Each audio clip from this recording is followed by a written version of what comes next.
The story takes place in Pittsburgh, Pennsylvania, in 1786, during the early days of the American Republic and the Northwest Indian War, 1785 to 1795, a series of conflicts between the United States and Native American tribes over control of the Northwest Territory. This account comes from the book Incidents of Border Life, published in 1838 by Joseph Pritz. The book recounts tales of border warfare, battles, and the life of early settlers in states like Pennsylvania, Virginia, and Kentucky, drawn from first-hand experiences and oral histories. The story, titled The Lame Indian, begins one evening at twilight when an Indian, visibly frail and emaciated, appeared on the porch of a family home in Pittsburgh. Holding a light pole for support, he spoke in broken English and asked the first person he saw, a young girl, for milk. Alarmed, the girl fetched her family, and together they approached the figure, who was so thin that he seemed more skeleton than man. He was clearly wounded, and his limp suggested he had traveled some distance with great difficulty. The family brought him milk, which he gratefully drank, but was too weak to explain his circumstances. The family contacted General William Irvine, the commanding officer of the local garrison. Irvine sent soldiers to transport the man to the garrison, where he was cared for and gradually recovered enough to speak. Through an interpreter, Joseph Nicholas, the man explained that he had been trapping along the Beaver River when he had a disagreement with a Mingo Indian. This dispute led to the Mingo shooting him in the leg after he expressed a desire to live among white settlers. The story underscores the tumultuous relationships and hardships of the time, with individuals like this wounded man caught between shifting alliances, cultural divides, and the brutality of frontier life during the Northwest Indian War. During his interrogation, the wounded Indian was initially accused of fabricating his story. When pressed to tell the truth and assured that honesty would result in better treatment, he confessed a different tale. He revealed that he had been part of a raiding party that had attacked a settlement during the previous lunar cycle. The group had targeted a fort, later identified from his description as Walter's Fort, located approximately 23 miles from Pittsburgh along the Pennsylvania Road toward Philadelphia, and about 8 miles from what is now Greensburg. The Indian admitted that the attack resulted in deaths and the capture of several settlers. He also revealed that he had sustained his injury during this assault. According to his account, the raid unfolded as follows. Walter, the patriarch of a settler family, was working in the fields with his daughter and 2 sons. As was customary in such dangerous times, they had left their firearms a short distance away, but managed to retrieve them when they noticed the approaching raiders. The family attempted to retreat to the fort, a small blockhouse or stockade where nearby families gathered for protection during hostile incursions. The Indians pursued the family as they fled, managing to capture the young woman. Walter and his sons continued their retreat while returning fire, determined to defend themselves. When they were about 150 yards from the fort, Walter was shot and fell. An Indian attacker, believing him defeated, prepared to scalp him. However, a settler inside the fort, armed with a rifle, took aim and fired at the attacker. The shot struck the Indian, causing him to scream in pain and flee, limping from his injury. As it turned out, the wounded Indian now seeking refuge in Pittsburgh was the same man, who had been shot during the skirmish. His confession aligned with the settlers' accounts of the attack on Walter's Fort, confirming his involvement in the raid. The wounded Indian, under pressure to confess fully, admitted that after the attack on Walter's Fort, he had fled and hidden in the bushes near the path where settlers pursued the raiding party. He stayed there for 3 days, motionless, fearing he would be tracked. The settlers, who had chased the attackers to the Allegheny River, eventually discovered the body of the young woman taken prisoner. She had been tomahawked and left behind by the fleeing Indians. Continuing his account, the Indian explained that after 3 days of lying still, he began to crawl on his hands and feet, eventually finding a pole in a marsh to assist his movement. During this time, he subsisted on berries and roots. He recalled approaching a post along the Pennsylvania Road about 12 miles from Pittsburgh at Turtle Creek, where he considered surrendering. However, upon seeing only militia rather than regular troops, he hesitated, fearing he would not receive mercy. Indians at the time distinguished between regular soldiers and militiamen, expecting harsher treatment from the latter. 4. 38 days following the Walters Fort attack, the Indian had survived on plants and roots, making his way slowly and painfully on one leg with the help of his pole. Initially, he had tried to head toward his homeland by crossing the Allegheny River far above Pittsburgh, but his strength failed him. Desperate, he chose instead to seek the garrison, where he believed regular troops might grant him safety. He had been to the garrison before the war and was even known to some of its soldiers, who called him Davy.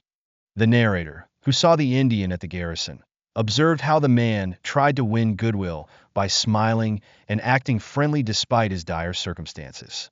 His frailty, combined with his use of the pole to walk, earned him the nickname Diable Boiteau, or Devil on Two Sticks. While his condition made it unlikely he could return to battle, his fate became a subject of intense debate. The settlers of Walters Fort, led by the widow of the man killed during the raid and the mother of the murdered young woman, arrived at the garrison. Accompanied by a deputation from the settlement, they demanded the Indian be handed over. To them, they argued that it was their right to decide his punishment, given their personal losses. This demand presented a moral dilemma for the garrison. Should the Indian, now powerless and seemingly incapable of causing further harm, be spared under natural law? Or should he be delivered to those seeking retribution for the atrocities committed?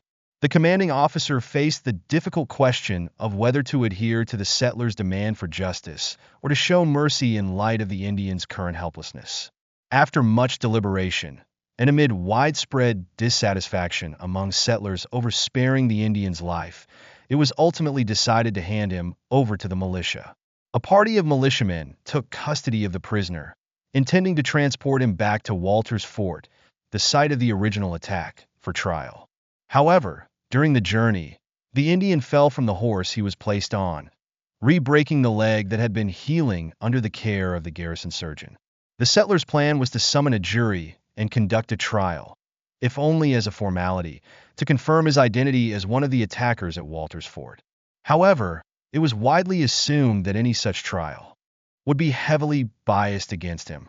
The fact that he was an Indian would likely seal his fate, and a guilty verdict seemed inevitable. Many among the settlers believed that his execution should mirror the horrific methods used by Native Americans against captives, such as torture and burning, retaliation for atrocities like the killing of Colonel Crawford and others, which were fresh in the minds of the people. Preparations for the execution began. The settlers planned to burn the Indian at the precise location where he had been wounded while attempting to scalp Walter during the raid. A guard was posted to watch him overnight while the jury was being summoned, wood gathered, and the site prepared. However, the guards were inattentive, possibly due to the prisoner's lameness and the assumption that escape was impossible. Taking advantage of this lapse, the Indian managed to climb to a corner of the blockhouse, reach the wall plate, and squeeze through the overhanging roof structure. This roof design, intended to provide settlers with a defensive vantage point to fire upon attackers, inadvertently allowed the prisoner to escape. By morning, the Indian was missing. The jury, ready to begin proceedings, was left without a defendant. A search party was immediately organized. The guards were criticized for their negligence, though some speculated that they may have intentionally allowed the Indian to escape out of compassion, unwilling to witness or participate in his execution. Despite an exhaustive search, the Indian was not found, and the effort was eventually abandoned. 3 days later, however, a young boy searching for his horses spotted the Indian. He saw the man using a long pole to mount one of the horses by leveraging a fallen log. The Indian had fashioned a makeshift bridle from bark and was riding the horse at a brisk pace toward the frontier. Terrified, the boy did not confront him, but instead ran home to raise the alarm. A pursuit party was quickly assembled and set out to track the horse. Although they followed the trail into the night, they were forced to stop due to darkness. At dawn, the chase resumed, but the Indian had cunningly altered his course. He had directed the horse into streams to obscure its tracks, forcing the pursuers to painstakingly search for where the animal had re-emerged on the banks. At times, he led the horse along rocky ridges, where hoof prints were impossible to detect. These tactics delayed the pursuit significantly. The party continued to follow the trail, but the Indian's resourcefulness and determination kept him one step ahead. The Indian managed to escape and traveled roughly 90 miles on horseback before reaching the Allegheny River, where the pursuit party found the horse. The animal's sides were still damp with sweat, indicating it had been ridden hard in the warm weather. The Indian appeared to have recently crossed the river, likely swimming to the other side into what was then known as Indian Territory, an area deemed unsafe for the small pursuing party to follow. Later inquiries revealed that despite his efforts, the Indian likely never reached the nearest Indian town, Sandusky, located about 200 miles away. It was presumed he succumbed to the wilderness, drowning in the river, starving in the forest, or succumbing to his injuries. This incident is one of many compiled in Incidents of Border Life, published in 1838 by Joseph Pritz. Pritz, in his preface, noted his intent to preserve these narratives in their original form, believing their authenticity and detached presentation to be the book's chief merit. While Pritz himself may not have authored this specific account, it likely came from a first-hand witness, possibly a soldier at the garrison. The story references Colonel Crawford, who was burned at the stake in June 1782 in Sandusky by Native Americans as retaliation for the Janadenhutton Massacre.